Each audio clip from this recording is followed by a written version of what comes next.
Trojan fans, welcome to another edition of the Peristyle Podcast. I'm your host, Ryan Abraham, joined in studio by my buddy, my pal, my fellow New Englander, Connor Morrissette. You can call him Triple Double if you want. Connor, what's up, buddy? Hanging in there, ready for another Wednesday practice. I'll be headed there after this show, but we, of course, won't be able to see much at practice. That's one of the big stories this week, which I'm sure we'll hit on. Not that we could see much originally, but yes, those 10 minutes were somewhat helpful for instant analysis and just forming our coverage of the team. So disappointing that that's no more. And like I said, we'll get into it. But yeah, I'm doing well. Thanks for asking. How are you? No problem. I just made us friends, by the way. So when in the introduction, you now became my buddy and my friend. Yes, great. So if you didn't consider me, like, too bad. That's already out there. Yeah, so we got a fun show for you today. We got a sort of like, I think it's going to be mostly about, can USC build upon beating a bad team in Rutgers to going on the road and getting a win against a decent team in Washington. The same record as USC, 4-4, but it's a very good team at home, very good pass defense. So we're going to talk about that if USC can build on it. And like Connor mentioned, closing down practices, which some fans sort of like don't give a crap about. Some people are outraged. I'm kind of pissed off about it, but I'll give them a little rant maybe. We'll do something like that. If you have questions or comments for the show, you can email us, podcast@uscfootball.com. That's the best place to send us emails. You can also call or text us, and the number is 424-254-9141. That's where you can leave us a voicemail, or you can shoot us a text. And I think we have a text, but we have a voicemail to get to about USC recruiting. Our friend Al is not very happy with the state of the way things are going and stuff. So, okay, so we're going to talk about all that kind of stuff. And if you have the Apple Podcasting app or the Spotify app, what you can do is go to the Peristyle Podcast page. We've been around since 2008. We've been doing this a long time. Go there, leave us a 5-star rating. Those are great. And if you want to leave us a review, that would be awesome as well. We haven't had, it's been a week or two since we've had a 5-star review. Our friend John and Brea, so we're going to do some bribery, Connor. Right. This will lead into our Trader Joe's segment. So John and Brea, we've met him many times. He's a great guy. I consider him a friend, even though if Connor doesn't consider me a friend. But we talk about Trader Joe's, and they sponsor the show, so we're going to talk about that too. He's also a big fan of the Podcast of Champions, and he sent me a bunch of gift cards to give away, and we, however we saw fit, and we were giving away for the best 5-star review every week. And he actually sent me, I think it might have been 18 gift cards that were $17. He said, however many points UCLA scores against LSU, I'll send you that dollar amount of gift card. UCLA put up 17, which is more than we thought they'd do. And so I've got a bunch of $17 gift cards. I've sent some out as sort of rewards to people that left us the best 5-star reviews on the Podcast of Champions. We're going to do that here too. But he also gave me, I think, 12 $31 gift cards. Wow. Because Indiana scored 31 points against Washington. We thought that would be a higher number. So that could have been a bigger gift card than what it was. But anyway, I got a bunch of gift cards. We're going to run out of the season. So I'm going to do some of the giveaways here too. I haven't told David that, but too bad because I handle all this stuff anyway. He doesn't get to do it. This is my co-host for the Podcast of Champions. Yes, so we're going to send you a Trader Joe's $17 gift card for the best 5-star review of the week. So leave us a review. Has to be 5 stars. You can say, hey, I think Ryan's ugly, or Connor's terrible, or whatever it is, whatever you want. Or you could say nice things about us too, but we don't mind if it's something bad. And the best one of the week, we will send you a Trader Joe's gift card. Okay, so there you have it, folks. Leave those reviews and get rewarded. Is it bribery, Ryan? Is that it's bribery? Too far? Okay. 100%. Yeah, and it's worked when Jockey started sponsoring the Pac-12. Dave and I made fun of, like, what are the is everyone going to wear underwear around and stuff? And we got an email from one of the Jockey people, and they won us over by sending us free stuff. And they gave us a whole bunch of gift cards, and we gave them away, same thing. And we got a whole bunch of 5-star reviews because of it. So we are not, it's great when you guys are watching on YouTube, which if you are right now, thank you. You send us a super chat and stuff. This is our way of kind of sending you something back. So, yeah, Trader Joe's gift cards are for you guys. So that's great. But I do, if you want to buy something at Trader Joe's, one of the things I was looking at on TraderJoe's.com, sourdough boules. So it's spelled Boules, but I've checked the pronunciation. It's boules. They're like these little sourdough mini loaves. You can get them in a package of 2 for $2.99, I believe. And the picture, as a New Englander, you know this. Now, it's not like a New England thing. It's more of a San Francisco thing. But making your own little sourdough bread bowl, putting clam chowder into the, and that's really good. Now, we're kind of snobs because, you get good clam chowder in New England. But I do like the bread bowl aspect. I don't know if you do. No, those are delicious. I'll have to check that out for sure. Yeah, so go over, check it out. These little loaves, and if you want, they recommend you could cut them up and make amazing, homemade croutons for your salads and things. But the picture shows the sourdough bowl for the sourdough bowls. So go check those out. So that's, if you're going to get the gift card, you might want to pick a couple of those up because those do look really good. I'm with you. Those look awesome. They have great bread products. Like if you just go over to the bakeries, it's like, what am I in the mood for? And like, oh, there's a lot of different things that look pretty cool. But I did mention YouTube. We are live on YouTube. If you have a question or comment, you can put them in the chat, and I would love to put that up on the screen for you. I know we have, if you just say question, I'll star it and we'll get to it later. We have Craig in the chat says, beat the Huskies. Yes. Important game. We're going to talk about that in a little bit. Mark always says hello to us. Hello, Ryan. And triple double. Man, we got a basketball question in there. So we got some stuff going on in the chat. So we'll get to all of that kind of fun stuff. But Connor, we're here. How you feeling, man? What is this? 4-4. I spoke at Jeff Fellinger's I think it's Introduction to Sports Media class last night. I brought you up. They were sort of asking how fans, like we interact with fans, and when the team's doing well, what's it like, and when the team's doing poorly.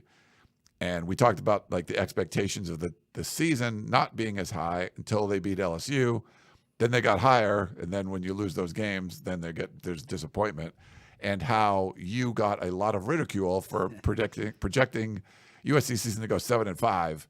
After the LSU win, everyone's just crushing you. And I'm like, now he's sort of on his revenge tour. Not so much, but people are more on the apology tour coming back. Like, yep, you were right. So sorry about yelling at you and all that kind of fun stuff. But we got into that a little bit. So I don't know where you're feeling now. USC's 4-4. The final third of the regular season is up here. One big road trip and the rest in LA. I can't take a full victory lap on that prediction because after they beat LSU, understandably, I was like, okay, they're better than I thought. And you just remember the rush defense against LSU, how they said they were going to run the ball, and USC, that defensive line, they didn't give LSU an inch. That was surprising to me. And then as the season's gone on, injuries, of course, haven't helped. But I'll take a half victory lap because some of the things I talked about in the offseason, the defensive line, the depth there, the offensive line with a newer group, what that's going to look like. You saw those issues pop up in some of these defeats. And then with a new quarterback, there were always going to be some growing pains too, and I talked about that a little bit. So yeah, the LSU game made me think, okay, crap, I guess I really did have a misread here. But then as the season's gone on, USC, of course, has dealt with some awful injury luck, and that, of course, hasn't helped. But some of the concerns that we both shared, I think, too, Ryan, you were on this too, before the season with the offensive line and the defensive line, that's sort of come together. And USC did have 4 sacks against Rutgers, which was a great step in the right direction, but they only have 3 sacks from their defensive ends right now, and that was a big concern. And we saw USC go after some of those players in the transfer portal, and they just didn't get them, and that made me think, okay, if they see the need, I see that need too. They didn't address it because they weren't able to land some of those guys. That probably will affect their record, and here we are. That ended up coming true. But certainly when they had a ton of time to game plan for teams and everyone was healthy, they looked a lot better than they've looked here in October. But hey, it's not just about the one game, of course. You got to go the full season. Yeah, it's a long season, and if you don't have the depth that USC was lacking, and you get some key injuries or key defections, even a guy like Bear Alexander, obviously they could use him right now. There was a weird issue where he wasn't starting, and it seemed like pretty good reasons, but then the player gets upset and they're going to sit out. Those kind of things are happening, and if you got one of the coveted defensive tackles in the portal in the offseason, that probably wouldn't be a case. If probably be less issues on the offensive line if you brought in one of the coveted offensive tackles. So the stuff that we kind of knew was an issue, and like where would this team be without like a Gavin Meyer that you added late, even a Nate Clifton if he didn't put on 20 pounds. We'll see what his status is for this game. So there's, the depth concerns were there, and you're starting to see that a little bit now. But I feel like the 3-game losing streak, it was terrible. Looking at Maryland and how bad they've been, that's the biggest head scratcher right now. Like Minnesota actually looks pretty good. But the fact that you had a fourth quarter lead in all those games, 14-point leads in a couple of them, and losing them, including Penn State, there was a lot of missed opportunities, I think, on this season. So now, taking care of Rutgers, you had to do that. Good output from the offense. Like you mentioned, 4 sacks on the defensive side. Some issues for sure, but I feel like, there's still, I don't know, the teams go for it on fourth down 6 times against from Rutgers, to convert 3 of them. There's been a lot of that. 7, I think Maryland did 7 times and converted technically 3, but it was really 4 because of that penalty. There's happening a lot. So there's still some issues there, but it feels like that might be something that this team can build on. I don't know. Do you feel like that there's going to be something you can take away from this and try to make a run and win the final 4 games of the regular season? If they do win these final 5 games, including the Rutgers one to end the season strong, I think that will, of course, be massive. And then we could all say, okay, the team went 8-4, and they were a hell of a lot closer to being better than 8-4 than they were to being worse. If they take care of business here these last 4 games, we'll all agree on that because they did have 4 fourth-quarter leads in these losses, and they have been close. But you end the year 6-6, God forbid you maybe miss a bowl, then no one's talking about how close you were. And right now fans are sick of those excuses. The fact is USC was really close in all those losses, but when they stack up the way they've stacked up, how close were you? So here you end the season, and if USC goes on a win streak, I think we will all agree, man, injuries really hurt this team, and look what happened against LSU. They finished the season strong at the end. The middle wasn't great, but they really were pretty close to having a special year. That could go a long way to getting people excited about Lincoln Riley. Some people are already done, and I understand it because of the 4 losses and things haven't really been going according to plan here in year 3 with him. But there's a pitch that makes a lot of sense. If they go 8-4 and you say, okay, we needed to do a better job of winning those games in the middle, but we were really close. We were pretty close to having a good year. That gives you some momentum heading into next season, and that is huge because the first 2 years of Lincoln Riley, the team has not finished strong to end the season, and I think that's important too. Show these recruits in 2025 and 2026 and in the transfer portal that you're building something for next year, and that can get some people bought back in, which I think right now, a win against Rutgers at home on a Friday night when the World Series is going on, that's not really getting anyone to buy back in. You get a road win. You beat your 2 rivals in UCLA and Notre Dame. You've lost some people for good, but there's a chance some people buy back in if they win these games the rest of the way, and they have a chance to do that. Yeah, I think the finishing aspect of it in general didn't finish. Season 1 was really good, better than expected. Didn't finish it well. Certainly last season, losing 5 of your last 6, that's not a good finish. Some questionable beginnings here with that 3-game losing streak sort of in the middle of the season. I think it's important to be able to finish the season strong. Yeah, because even games we've seen not finishing strong. If to have fourth quarter leads in all 4 losses, that's a lack of finishing. So that's sort of been a common theme season-wise, game-wise, certainly this season. And so being able to finish the season strong, not just winning the bowl game after a month off, but like winning your final 4 games, including rivalry games, UCLA, Notre Dame, that I think you can build up some stock with that. And the fans, with a lot of fans that aren't happy with Lincoln Riley, it's not going to fix it. No, but I think it helps to know if you go to the grocery store and your Bruin buddies there and you can say something about beating them or whatever, even if they're bad. And the Notre Dame one, that's certainly huge too. You'd like to get a win in Los Angeles before traveling there next season. So I think finishing strong is important here. So there's still, I know some fans don't think there's a lot to play for, but there is a lot to play for. There totally is a lot to play for. And just because that proof of concept with Lincoln Riley, he says the first year, this is the worst roster we're ever going to have. And then imagine if USC goes 6-6 and things are trending downward. Yes. Like, what the heck were you talking about? The best roster that you had was that first year with that great quarterback and great offensive line.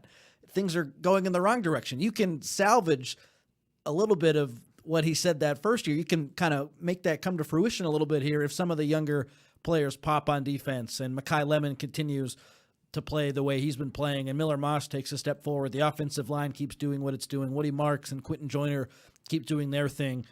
People will buy back in the sense that, okay, that first year was great, only losing one game in the regular season, but then the train kind of came off the tracks in the end. I'm seeing what Riley's talking about here to end this season with some of the recruits that he's brought in, with the development that he's spent so much time in the offseason talking about. We want to be a program that develops. Well, at 4-4, the development doesn't look great, but at 8-4, if you can go on a run here, hey, there's that development that Lincoln Riley was talking so much about.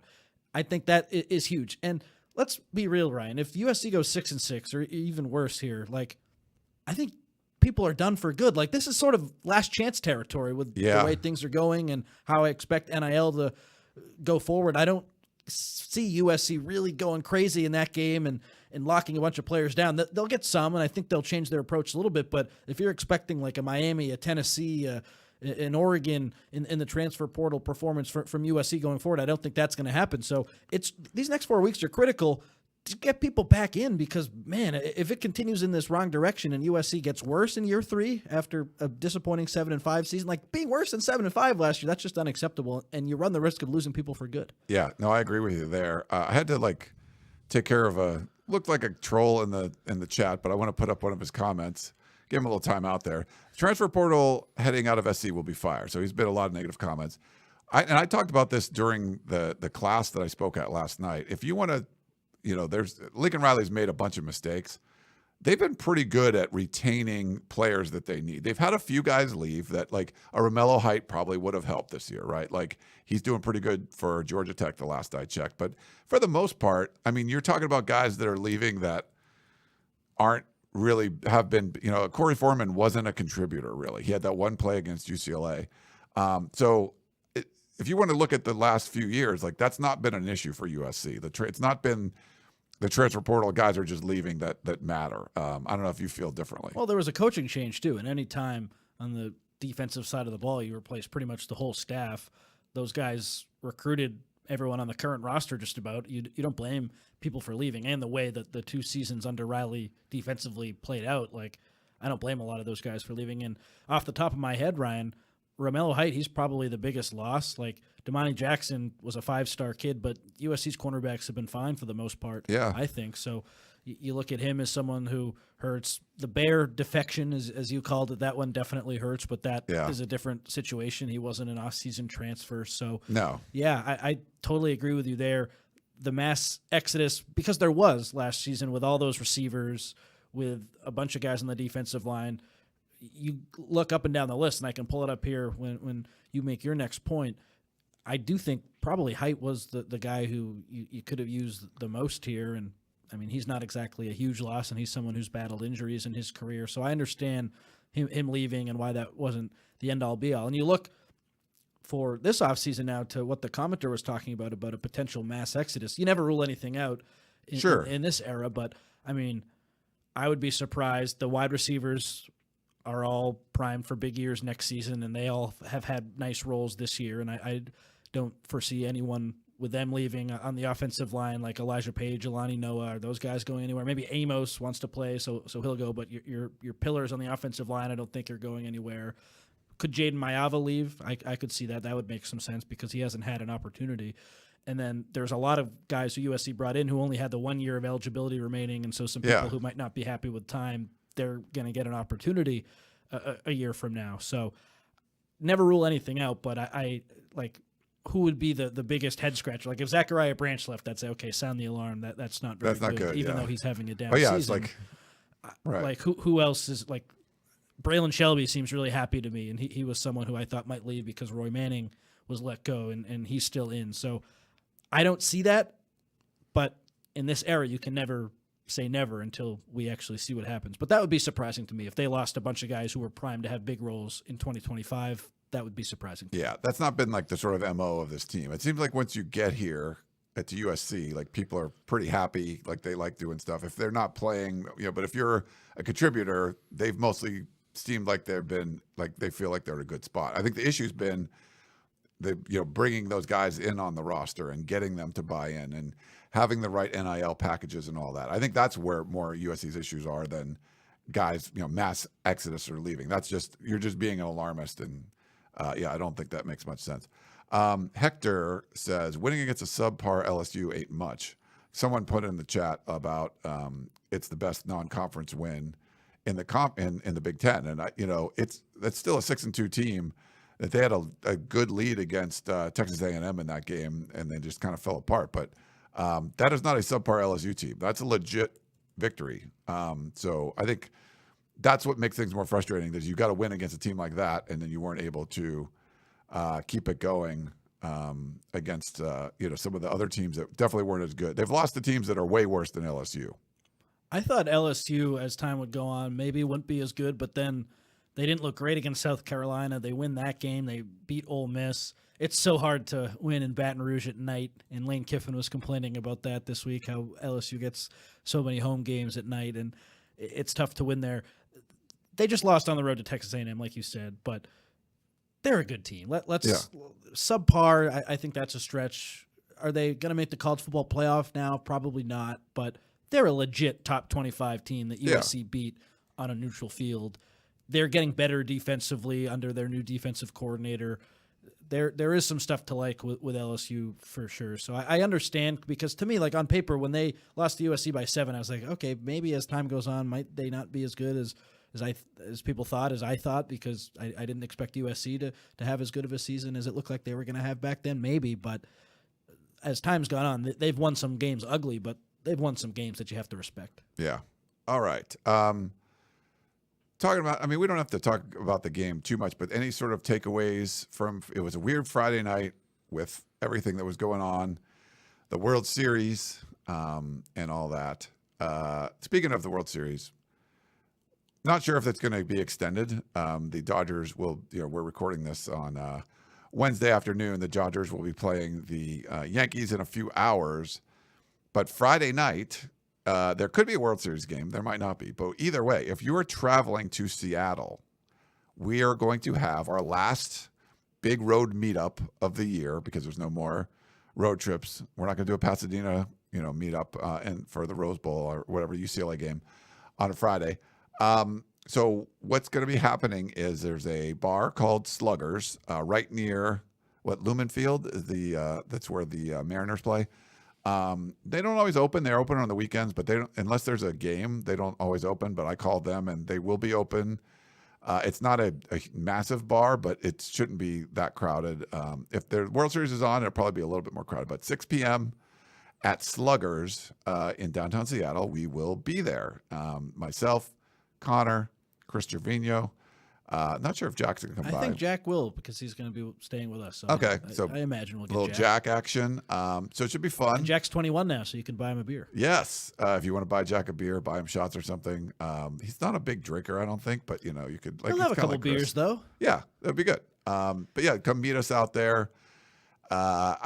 It's funny. I think there was a Irish bar we went to. I don't know. It was like 4 or 5 years ago. We did one with USC Psycho with Roy. I reached out to Roy. I think he's going to probably let his people know about this too. He wasn't going to do any kind of like specific event. He does his tailgate and everything. Our buddy Paul does a tailgate up there, but we're going to do our Friday night meetup. It'll be the last one of the season. So if you're going to the game, or if you're a Seattle Trojan, you just live up there, or if you just like listen to our podcast and you don't like USC, but you want to come meet us and whatever, come and do that too. It should be a lot of fun. And looking forward to the meetup at Sluggers, 6 p.m. Friday, downtown Seattle. Do you think anyone who doesn't like USC is listening to this, or isn't a fan? We get hate listeners. We get maybe a Washington fan, or maybe like a Notre Dame fan, I guess, if things aren't going well and they want to revel in the misery. But that's funny. Sometimes you get like to Nebraska because like they're playing coming up, so they want to listen to the show like that. We get that sometimes too. It's a little different now than the Big Ten, and I think you're still. Sometimes you would get like Washington would know more about it because they've been around it, where Nebraska might have to come find the show. Like, what's the oldest, longest running, best USC podcast out there? It's this one. Yes, because I started in 2008, like before that was like a thing. It's been a long time. We've been doing a lot of podcasts. You're a trendsetter and you make shit happen, baby. That's what we try to do. But any other takeaways from the game that maybe USC can kind of build on going up to Seattle? Well, all week before the Rutgers game, what is USC going to change? That's what I asked. Coaches, players, Lincoln Riley, 3-game losing streak, different stuff has to happen here. You can't keep doing the same thing. And it was refreshing to see Mekhi Lemon get a chance to return kicks. I feel like he should probably return punts too. Is that crazy to say? I'd love to give him a shot there too. They didn't want to fully demote Zachariah Branch, so they let him keep the punts. But Mekhi Lemon, he had a better kick return than Zachariah Branch has had all season. Branch had the one good one against LSU, and that was on a short field because LSU got that stupid unsportsmanlike conduct penalty. Mekhi Lemon, that was a traditional kickoff, and he returned it 80 yards. Keep giving him opportunities would be something that I'd say. But anyway, we were so curious what was going to change, and it was reassuring, and it was nice to see that they didn't keep doing the same thing over and over again, and that was one change that stood out to me. And Rutgers, like I said on Tunnel Vision Sunday, talking to a beat writer from Rutgers, one of them was like, Greg Schiano's lost the identity of the program. So that was an easier opponent for sure. But it was still cool to see USC have so much success on offense in the first half. Lincoln Riley, that looked like a traditional Lincoln Riley offense where he's just scheming up guys wide open and guys are running untouched. That's a little bit more of what I was expecting this year, even though some of these Big Ten defenses are better. I thought we'd see more of Riley having some success schematically. You saw it a little bit against Penn State, but that first half against Rutgers was almost perfect. So we'll see if it can continue. That's the big thing here, Ryan. In Las Vegas, they kind of like USC this week.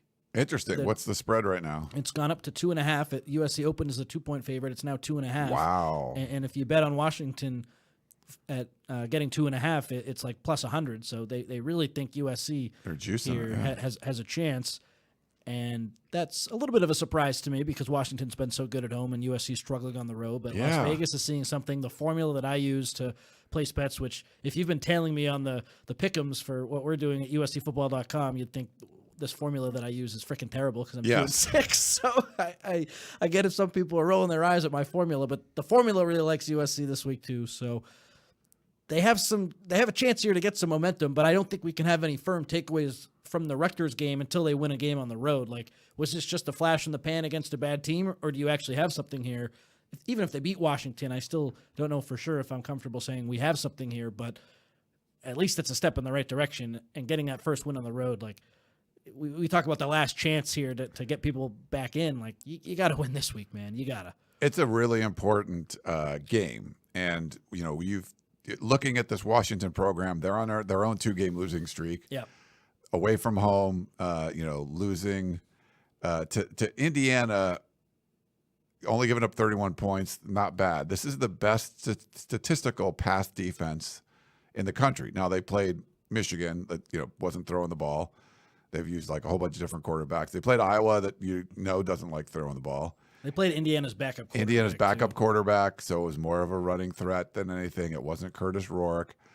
So there's some of that sort of baked in, but they've got some good defensive players. I mean, there's good dudes in the secondary they brought in from the portal and everything. So it's sort of USC's strength and identity is really throwing the football, even when USC's good at running the ball.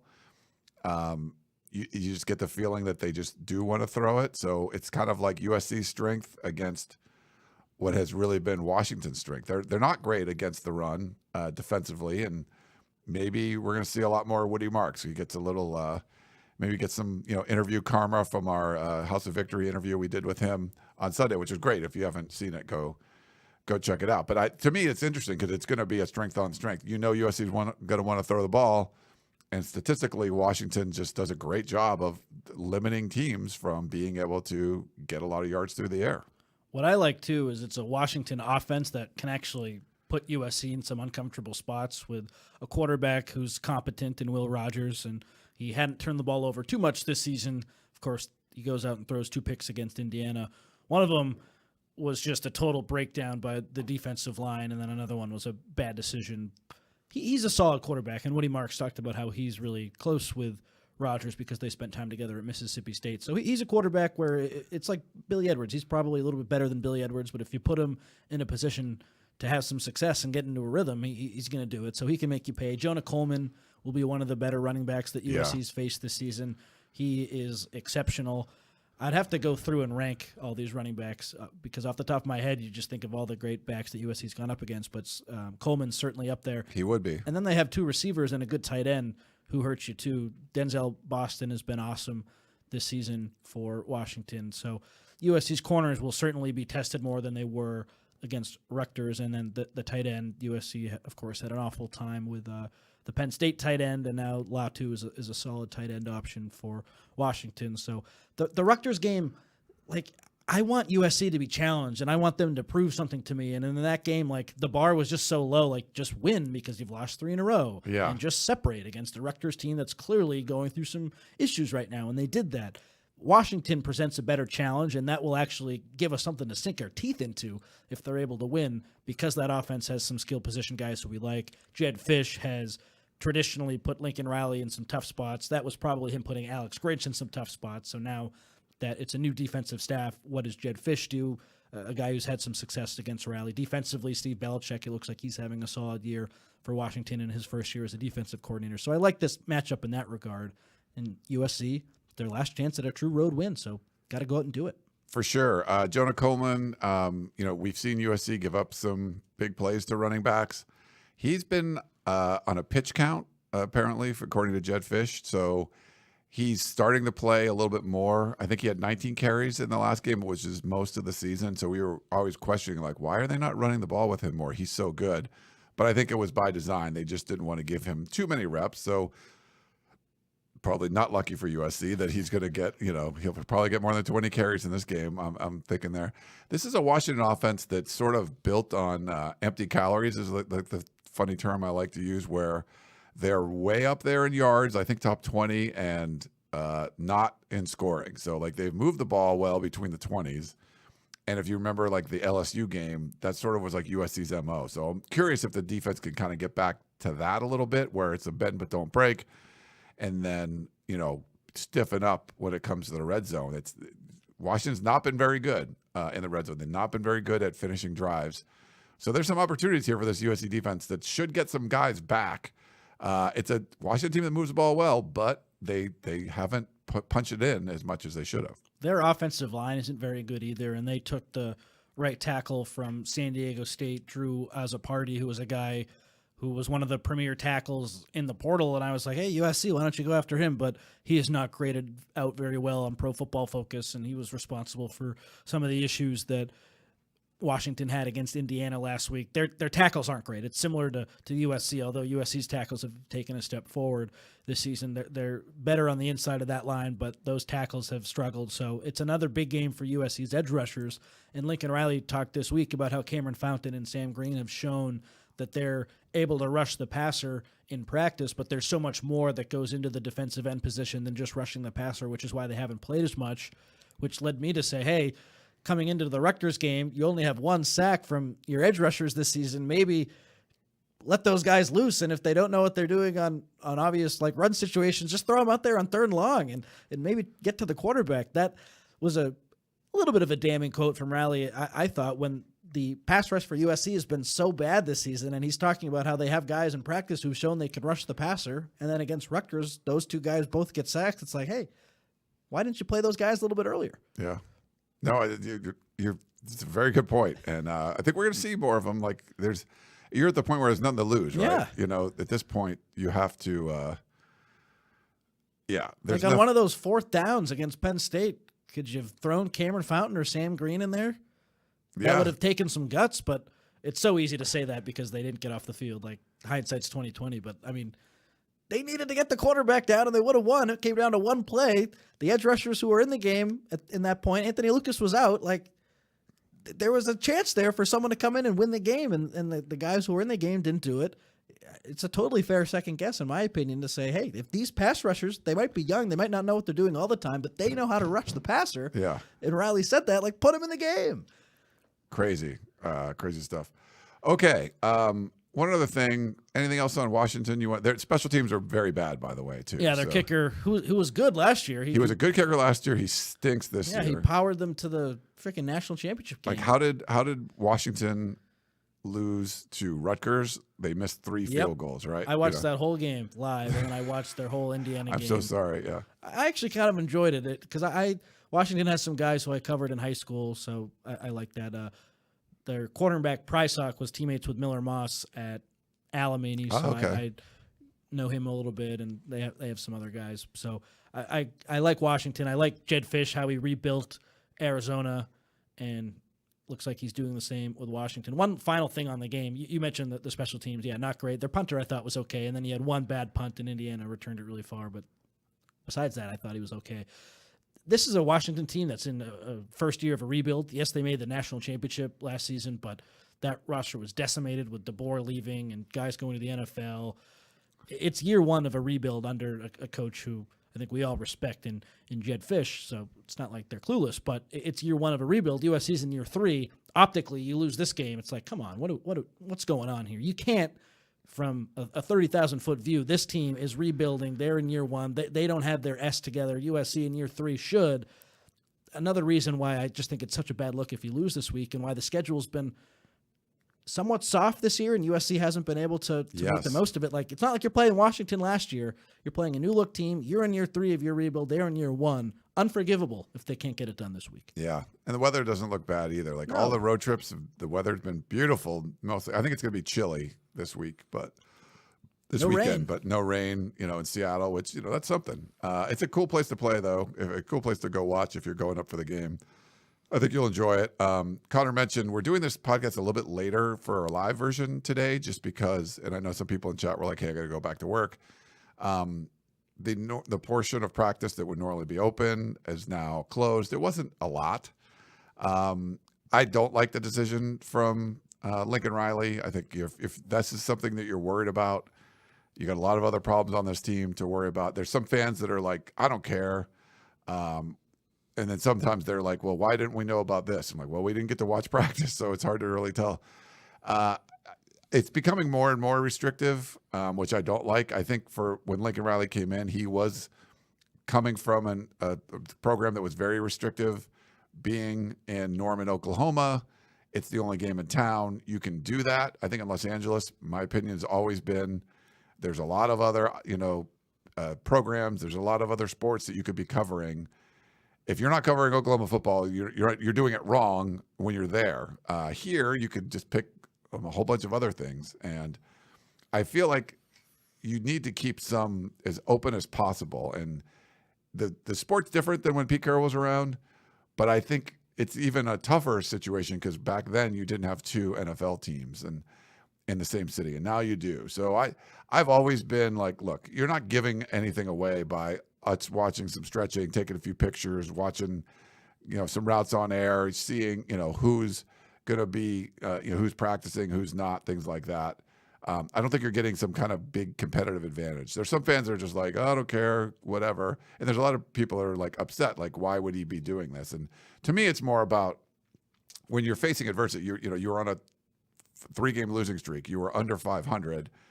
And this is one of the changes you made. Like, why are you putting brain power towards that? Like, that, if you think this is going to help you get back to your winning ways, I just don't think. I think it's a bigger sign of you focusing on the wrong things as opposed to, hey, we got to get this stuff right.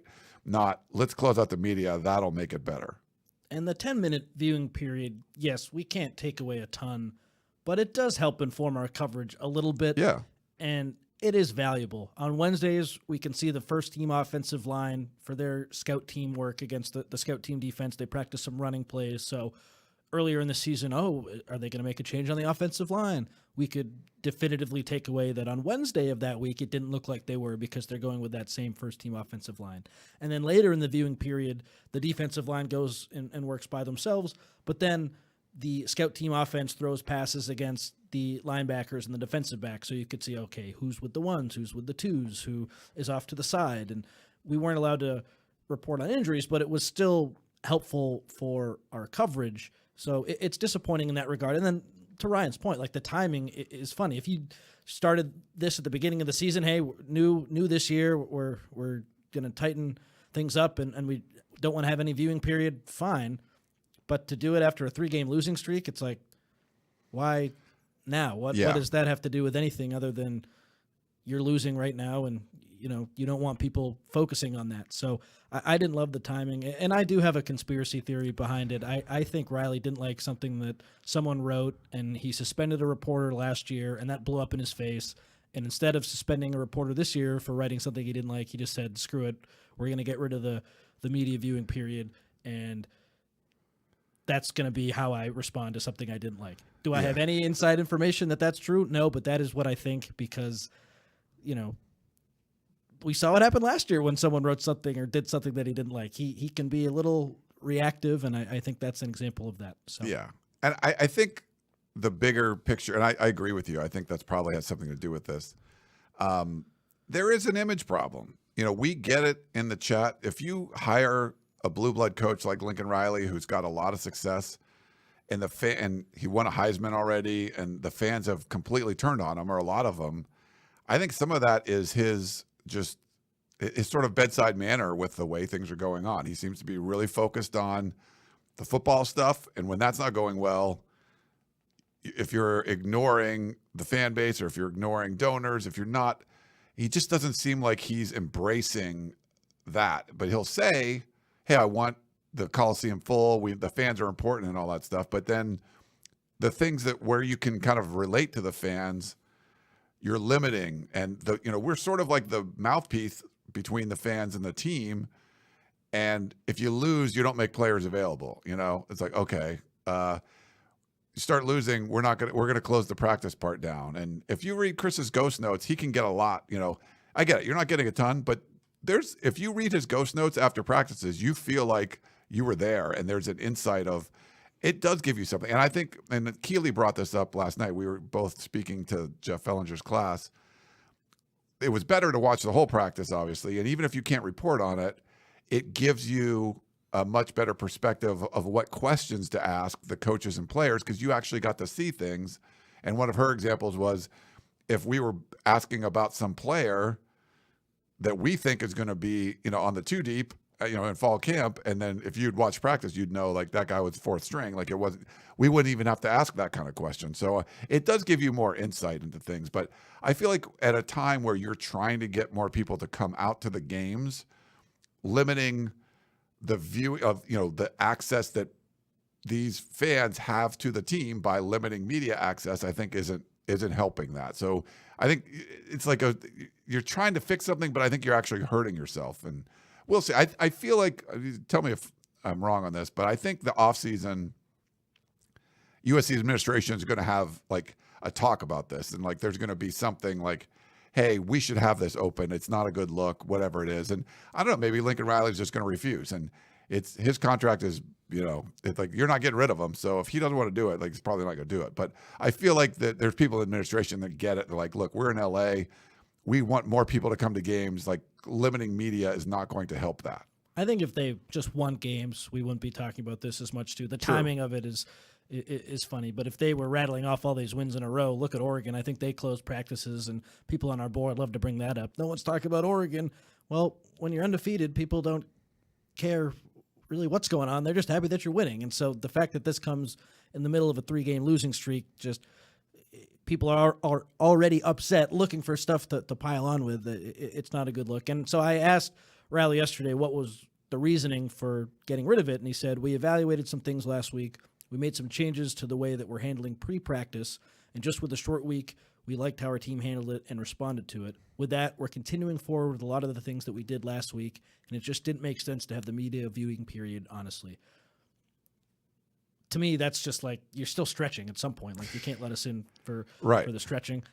I question how much they have changed the practice. I wouldn't be surprised if it's the exact same, and he just doesn't. This is an excuse, around. yes. So, yeah. Again, you don't go into practice and just start running team. Like, you have to, like, maybe you do a team period, but then you have to stretch. Like, that's just what they do, Yeah, so I don't totally like if he said, "Hey, I didn't like what someone wrote and we're closing it down." He'd get a lot of crap for it, but at least he was honest about it, and I'd respect that. But I don't totally think he's telling the whole truth there. And hey, it is what it is. We'll keep showing up. I go to the tunnel on Tuesdays to see who comes out and who doesn't. We report on that, and then we have the interviews after practice, so I'll be heading there afterwards, and those are still helpful. But yeah, it is disappointing that the 10-minute viewing period's gone. All right. Well, why don't we take a quick break? We got some questions we'll get to back in a minute, everyone.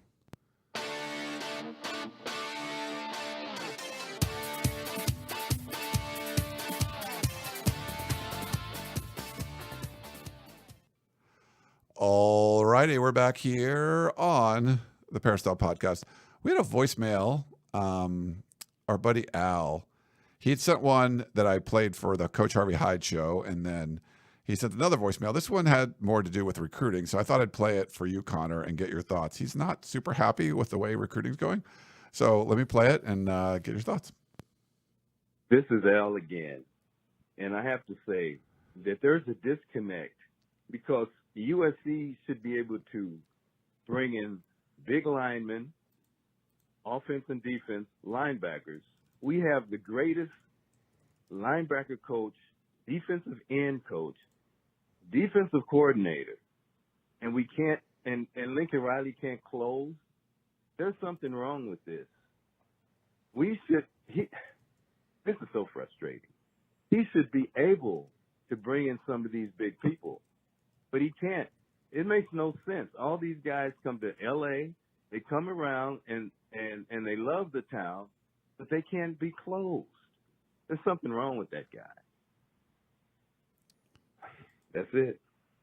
I get the frustration. That's it for us. Oh, so cut off It's over. The voicemail there. Yeah. I sorry. understand it. So I'm going to have something in the war room tomorrow. But okay. I mean, it fits exactly in with what we're talking about. Can I just say it? And for the people who are listening, they'll get a little tidbit, or would you prefer me to save it? Yeah, let's save it. Save it for the war. Okay. Room, yeah. So then I'll just kind of summarize it. But USC, they really like this kid in the 2026 class, and they were recruiting him, Samu Mawala, but he goes to Texas A&M, and someone who's very heavily involved in that recruitment texted me and laid out why he picked A&M, and it's just a lot of the familiar frustrations that USC fans are used to, where, yes, Oregon is outpaying guys, and that makes a massive difference, and we've talked a ton about that, how that is the biggest difference, but guys on that staff recruit their ass off. And in this particular recruitment with Samu Mawala, Texas A&M just out-recruited USC. It was an effort thing.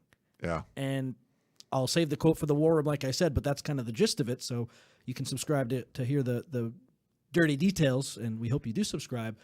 How many times do we hear that, though, where it's like, yeah, USC was interested, but this other staff was just on these guys day in and day out. Yeah. And then we hear the NIL stuff too. Like I question with this staff a little bit how hard they recruit. And I know Eric Henderson does a fantastic job, and some of these new defensive coaches do a fantastic job. But across the board, I've just heard too many times like the USD staff was outworked by this other staff. And I mean, hey, the proof's in the pudding here. They do have a number 10 class right now in 2025. If they can hold on to that, it's top 10 or it's not top 10. And if they have a top 10 class, we'll give them a thumbs up for it. But like, where are the stud offensive linemen? Where are the stud defensive linemen? They have a couple of good players here and there, but I mean, Mater Dei plays St. John Bosco, and Mater Dei, all their Oregon commits take a picture after, and it's a stud edge rusher. It's a great interior defensive lineman. It's the best left tackle in Southern California high school football. The three positions that USC needs the most. Yeah. And they're all committed to Oregon. And I totally get the frustration. It would frustrate me too if one team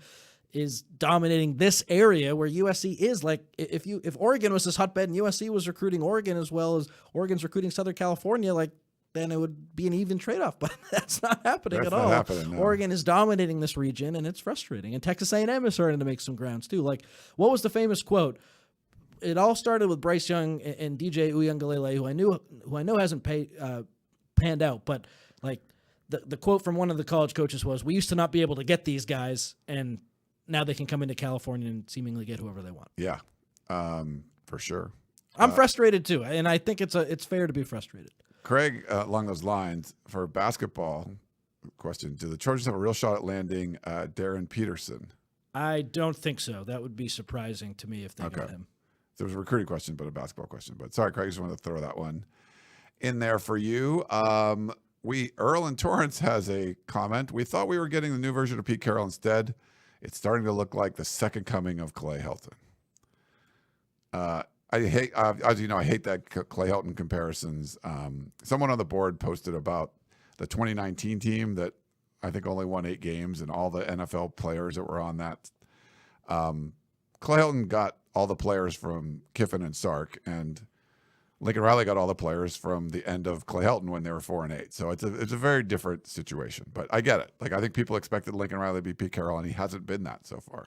And like in year 3 and 4, when Lincoln Riley gets hired, I think the minimum expectation was competing for the 4-team college football playoff. Well, now the college football playoff is 12 teams, and if USC continues at the rate it's going and finishes 6-6, they're further from the 12-team college football playoff than they were from the 4-team college football playoff that first year. Like, things would pretty clearly be going in the wrong direction, and that's why these last 4 games are so important. Like, you got to get some people back in here, because the realistic expectation and the correct expectation when he got hired was, with the transfer portal and with what he's done in the past, year 3, you should be competing for the college football playoff, and they're 4-4.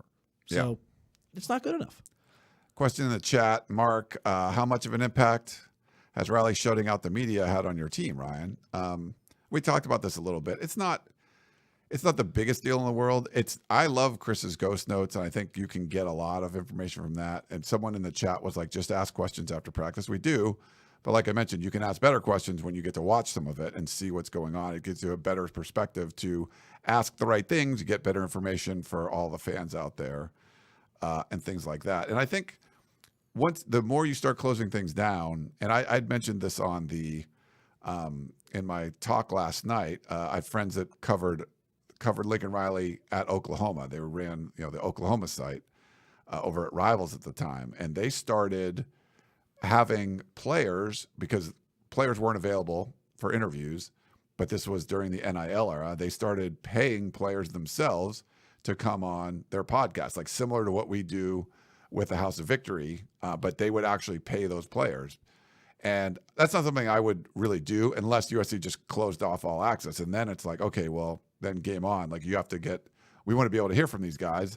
And the school doesn't want that, but they can't limit a player from, earning an income. So I think the more you close things down, then the media's going to do other things. And I don't know if you want them, the more access you give, the less investigating they're probably going to be doing. Now, like you mentioned, he's probably unhappy with one of the beat writers from the newspaper world. But, in general, hey, you're keeping people happy. They can watch some stuff. They can interview players. You ask not to report about injuries. You're not doing that. But if you're not going into practice and then you see a player walking around in a boot and you're like, okay, well, we're not in practice, we could talk about that. So I think there's more restrictions.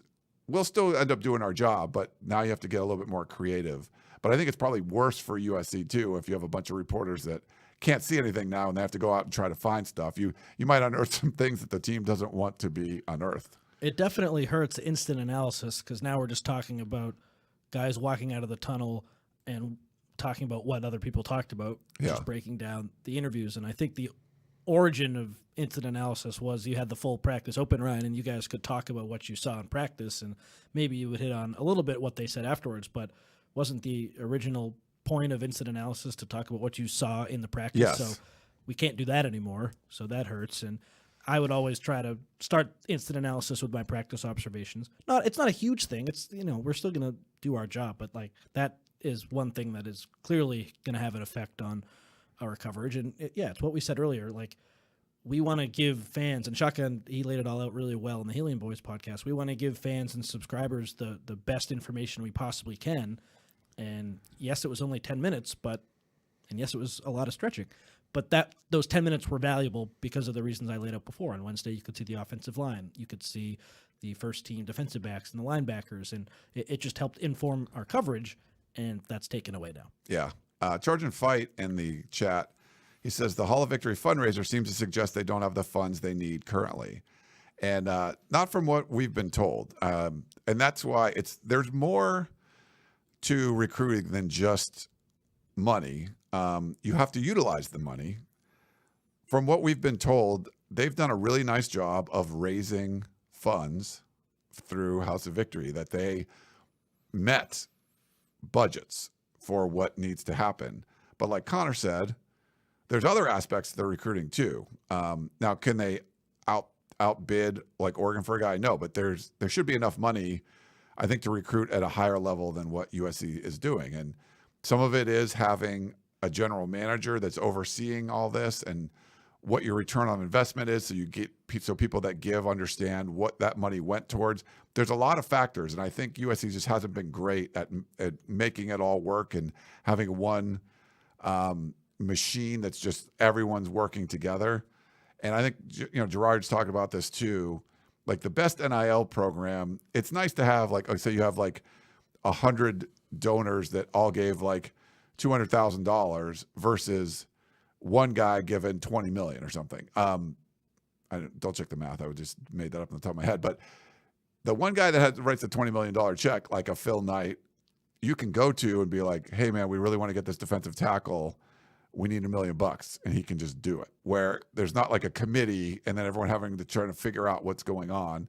There's just an ease to it if you have some crazy billionaire that just wants to spend money. And I think some schools have that.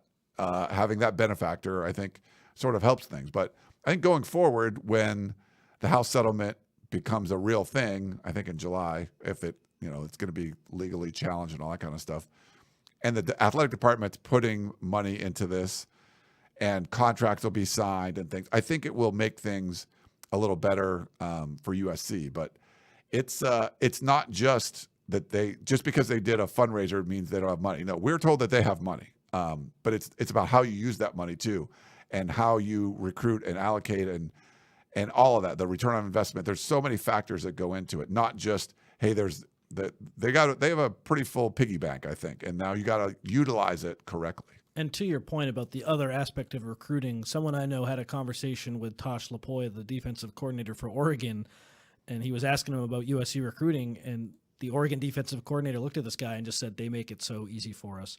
They make it so easy for us.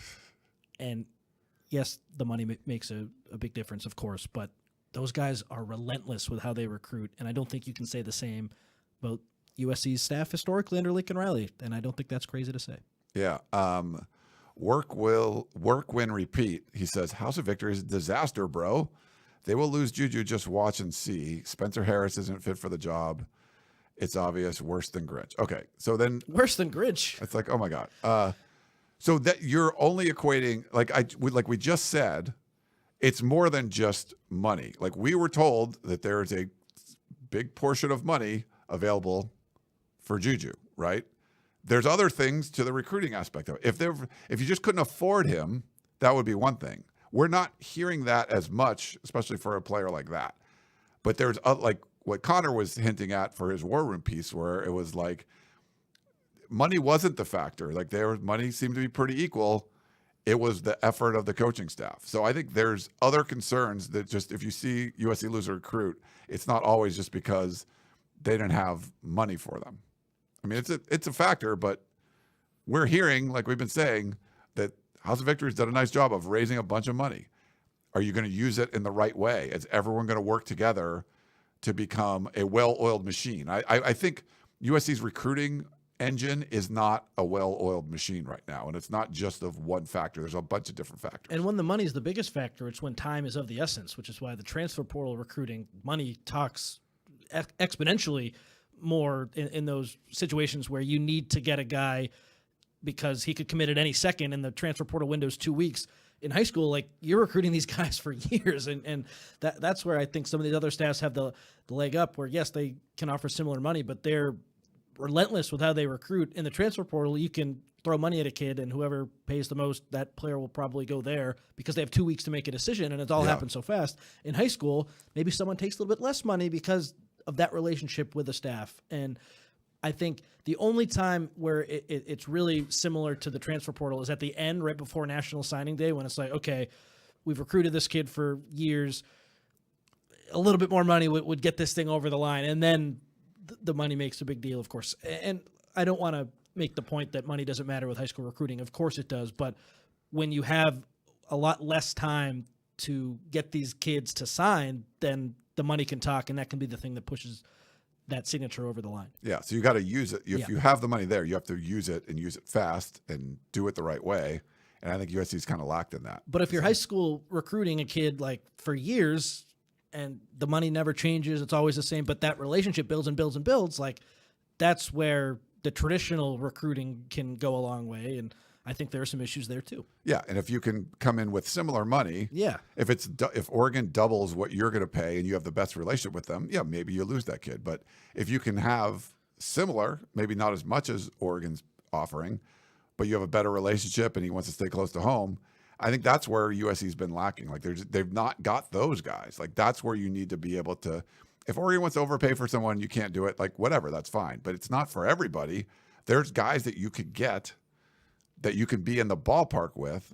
That money isn't the biggest factor, and you haven't got those guys either. I think that's the bigger problem. Totally with you. Brian in LA texted in. He says 4 losses by a combined 14 points signals an inability to finish, which signals an incompetently coached football program. Who should we target? Signetti, Franklin, someone else? As we talked about many times, and Pete Thamel reported his buyout is $90 million. So that ain't happening. It's more than Jimbo Fisher. I thought they were poorly coached against Maryland, but against Penn State, I didn't feel like the team was poorly coached.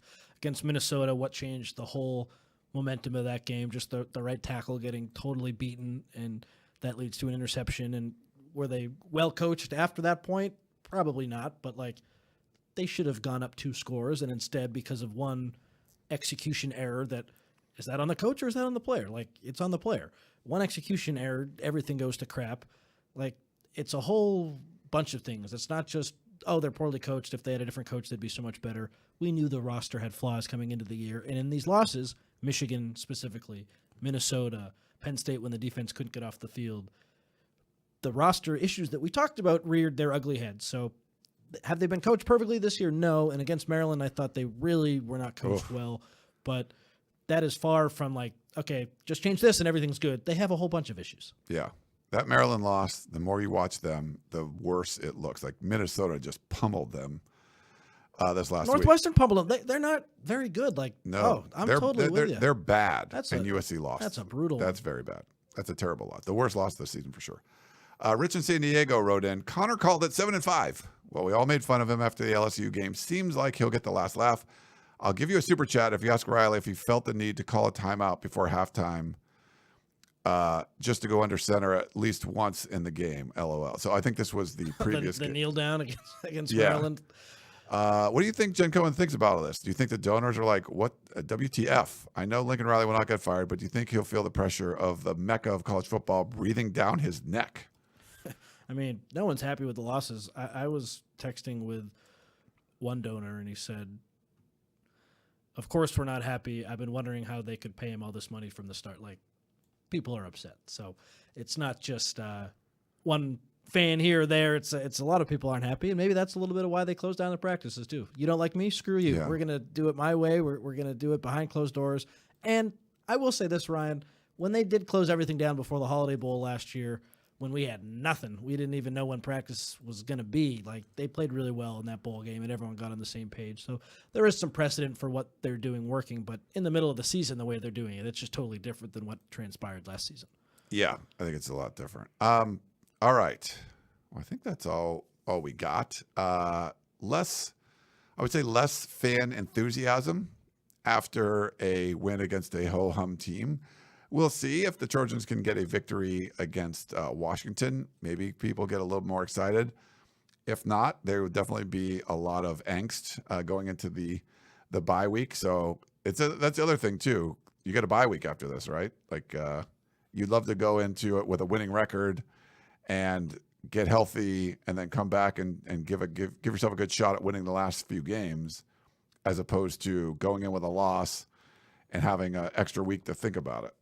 Totally with you. I think they do win this week, Ryan, and we'll talk about it more tomorrow night on Tunnel Vision, but that's sort of how I see it transpiring. Like, I think they're the better team than Washington, and will they be able to close it out? We'll see, because they haven't on the road so far this season, but did they take a small step forward against Rutgers? I kind of think they did, and that hopefully, if my prediction's right, will be proven on the road against Washington. It's a team that, yes, they can challenge you, but I think when you just look at USC's roster, look at Washington's roster, this should be a game that USC wins, and Vegas feels the same way. Yeah. All right. Well, we'll see. We're going to do a preview show on Tunnel Vision Thursday night, 7 p.m. So go check that out. No World Series games. You don't have to worry about that. We will see and let you guys know. Sluggers Friday, if you're going to be in Seattle, 6 p.m., we will be there. You can come say hi to me, to Triple Double, to half of the Helium Boys. Shotgun won't be there for this one, but Seattle's always a fun trip. I like going up there, and it should be a lot of fun. We'll see if, Jetfish has had some issues in his first year rebuilding, but they've played pretty well at home, and we'll see if USC can get a road win. Chris doesn't call this a true Big Ten road win, and I kind of feel with him that because this is a former Pac-12 team, but you need to get a win on the road, and you haven't done that yet. This certainly in conference, you haven't done it this season, so you got to go do that and just play well. I think if this team plays well, they should be able to win. The problem is they don't, and then they lose games that they really shouldn't. And I feel like if they lose this game, it's going to be one of those situations, Connor, like you shouldn't have lost this game, and you did again. I'm with you, and it'll be ugly if they lose this one. It's already ugly, but the more these losses stack up, the worse it gets. So, hey, win and give people something to smile about. All right. Well, that's Connor Morrissette. I am Ryan Abraham. Hope you guys enjoyed the show. Really appreciate you coming in. And don't forget, if you want to leave us a 5-star review on the Apple Podcasting app and leave us something there, we will take the best one next week and send you a Trader Joe's gift card. So for Connor, I'm Ryan. Hope you guys enjoyed the show, and we will talk to you next time.